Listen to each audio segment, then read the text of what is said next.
હું national level umpire છું. 2 વર્ષથી અમે નેશનલ લેવલ અમ્પાયરની એક્ઝામ ક્વોલિફાય કરી છે. હવે નેશનલ ટુર્નામેન્ટ્સ છે ત્યાં અમને પોસ્ટિંગ મળે છે, ત્યાં અમે અમ્પાયરિંગ કરીએ પણ છીએ. પરંતુ જ્યારે સ્ટેટ લેવલની ટુર્નામેન્ટ્સ છે કે જ્યાં રાજકોટ હોસ્ટ નથી ત્યાં અમને પોસ્ટિંગ મળતું નથી. રાજકોટ હોસ્ટ કરે છે ત્યાં અમે ટુર્નામેન્ટમાં અમ્પાયરિંગ કરીએ છીએ. આઉટ ઓફ રાજકોટમાં જે ટુર્નામેન્ટ થાય છે ત્યાં અમને પોસ્ટિંગ મળતું નથી. અમારું કહેવું એવું છે કે ત્યાં પણ અમને પોસ્ટિંગ આપો, એટલે જે નવા અને જૂના અમ્પાયર છે સાથે મળીને થોડું કોમ્બિનેશન કરીએ તો બેયને એકબીજામાંથી થોડું શીખવા મળશે. આ ન આપવાનું કારણ શું લાગે છે તમને? હવે કારણ તો જે નથી આપતા એને ખ્યાલ છે, અમને ખુદને કારણ ખબર નથી કે શું કામ અમને નથી મળતું પોસ્ટિંગ. કોઈને રજૂઆત કરી છે આને લઈને ગાંધીનગર કે અમદાવાદ કે અહીંયા કોઈને? અમારા કોચ દ્વારા રજૂઆત કરવામાં આવી છે.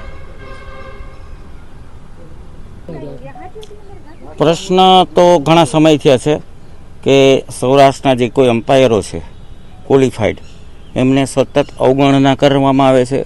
જ્યારે રાજ્ય કક્ષાની કે ફેડરેશનની ગુજરાત રાજ્યની જે કોઈ પણ ટુર્નામેન્ટો હોય છે એમાં સૌરાષ્ટ્રના એક પણ અમ્પાયરને બોલાવવામાં આવતા નથી. એનું કારણ શું કે કોઈ સૌરાષ્ટ્રના અમ્પાયરને બોલાવવામાં નથી આવતા?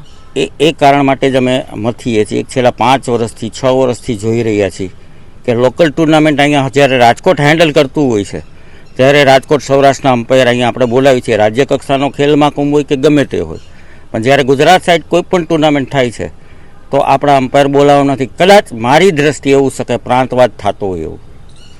એટલે આપણી પાસે ખેલાડી નથી કે એવું? નહીં, મારી પાસે તમને કહું ને કે ઓછામાં ઓછા 15 થી 20 અમ્પાયર છે જે હોકી ગુજરાતની સાઇટ ઉપર બી મૂકેલું છે. નેશનલ કક્ષાના બી અમ્પાયર છે અહીંયા, છતાં પણ અવગણના કરવામાં આવે છે. આને લઈને તમે કોઈ સાંસદને કે ધારાસભ્ય? ના, હજી સુધી સાંસદ કે ધારાસભ્યને મળ્યો નથી, પણ હવે મળીશું. કારણ કે હવે જ્યારે આવી વસ્તુ બને છે ખેલાડી સાથે ત્યારે ખેલાડી નાસીપાસ થઈ જાય છે, જ્યારે એમનું કેરિયર ત્યાં પૂરું થઈ જાય છે.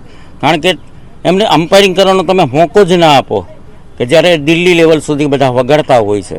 જ્યારે ગુજરાત રાજ્યમાં આવી ટુર્નામેન્ટ હોય છે તો ગુજરાત રાજ્યમાં એ લોકોને બોલાવવામાં નથી આવતા, તો બાળકો ધીરે ધીરે હોકી છોડી દે છે.